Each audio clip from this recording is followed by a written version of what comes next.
नमस्कार, आयुष शक्ति में आपका स्वागत है। मैं डॉक्टर सुधा रानी वर्मा, नेचुरोपैथ।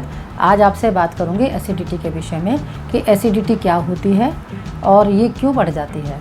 एसिडिटी को आयुर्वेद में अम्ल पित्त कहा जाता है।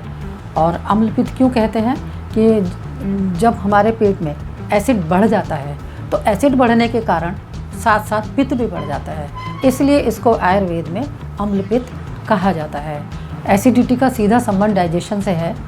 अब जैसे हमने कुछ खाना खाया और उसको खाए हुए हमें ज़्यादा देर नहीं हुई, उसके बाद हमने कुछ खा लिया, फिर उसके बाद थोड़ी देर बाद कुछ और खा लिया, तो इस तरह से जो हमारा डाइजेशन है वो ख़राब हो जाता है और हमारा खाया हुआ भोजन ठीक से पचता नहीं है और दूसरा भोजन उसके ऊपर से आ जाता है। तो ऐसा करने से हमारे पेट में एसिड की मात्रा बढ़ जाती है और जब एसिड की मात्रा बढ़ती है तो साथ साथ पित्त की मात्रा भी बढ़ जाती है और इसीलिए मैंने आपको बताया था इसको अम्ल पित्त कहते हैं। और जैसे ही एसिडिटी कम होगी पित्त भी अपने आप कम हो जाएगा।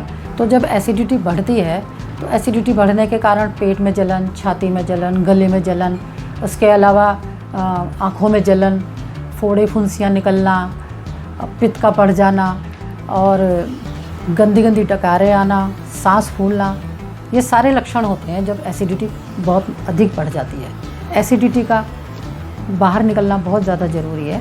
जब तक ये एसिड हमें पेट के अंदर नुकसान पहुंचा रहा है, पेट में जलन कर रहा है या सीने में जलन कर रहा है या हमारे गले में जलन कर रहा है, तब तक आप इसको टॉलरेट कर सकते हैं। लेकिन जिस दिन ये और आगे बढ़ गया तो आपको हाइपर एसिडिटी होगी, अल्सर होगा, तब और बहुत सारी प्रॉब्लम्स होनी शुरू हो जाएंगी।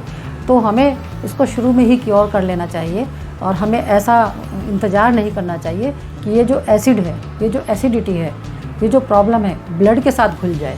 ये जब ब्लड के साथ घुल जाएगी तो फिर नई नई बीमारियां क्रिएट करेगी। तो एसिडिटी कम हो जाए इसके लिए मैं आज आपको इतना बेहतरीन नुस्खा बताऊंगी, बहुत ही अच्छा नुस्खा बताऊंगी कि आप उसको जैसे ही यूज़ में लाएंगे तो एक बार पीने से ही, तो मैं इसके लिए अभी आपको बनाकर दिखाती हूँ कि वो नुस्खा क्या है। तो जैसे ही आप उसका एक बार प्रयोग करेंगे आपका एसिड उसी समय कम हो जाएगा। मैंने हज़ारों पेशेंट के ऊपर आजमाया है, बहुत लोगों को बताया है और बहुत लोगों ने इस नुस्खे से फ़ायदा उठाया है। तो मैं चाहती हूँ कि आप भी इससे पूरा फ़ायदा उठाएं और इसको ज़रूर करें। तो आइए देख लेते हैं वो क्या नुस्खा है और कैसे उसको बनाएंगे।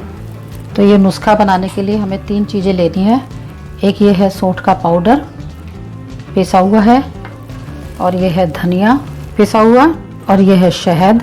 इस पैन में हमने ये 1 कप पानी डाल दिया है। 1 कप पानी हमें लेना है।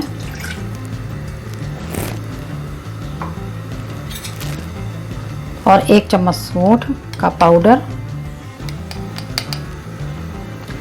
ये हमने ले लिया। और 1 चम्मच धनिया।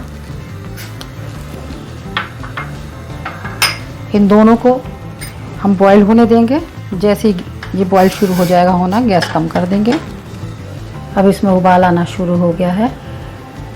जब ये चौथाई रह जाए इसका पानी, चौथाई कप, जब ये चौथाई कप रह जाए तब हम गैस बंद कर देंगे। ये काढ़ा पक के तैयार हो गया है। अब देखिए करीब चौथाई कप ही रह गया है। अब ये ठंडा हो गया है। अब इसको छान लेते हैं।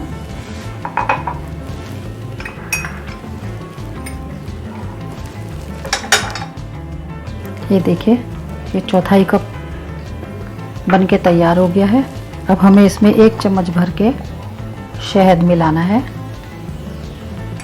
ये काढ़ा बन के तैयार है।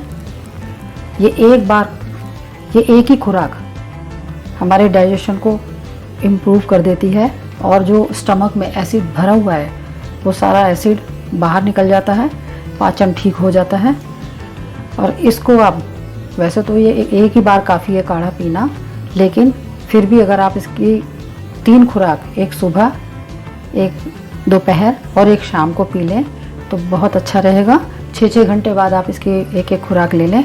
जब आप एसिडिटी को क्योर करने के लिए नुस्खा आजमा रहे हैं या नुस्खे का प्रयोग कर रहे हैं तो उस समय अपने भोजन में तेज़ मिर्च मसालों का भोजन ना करें और इस तरह की चीज़ें, खटाई वाली खट्टी चीज़ें ना खाएं जो एसिड को और बढ़ाती हों।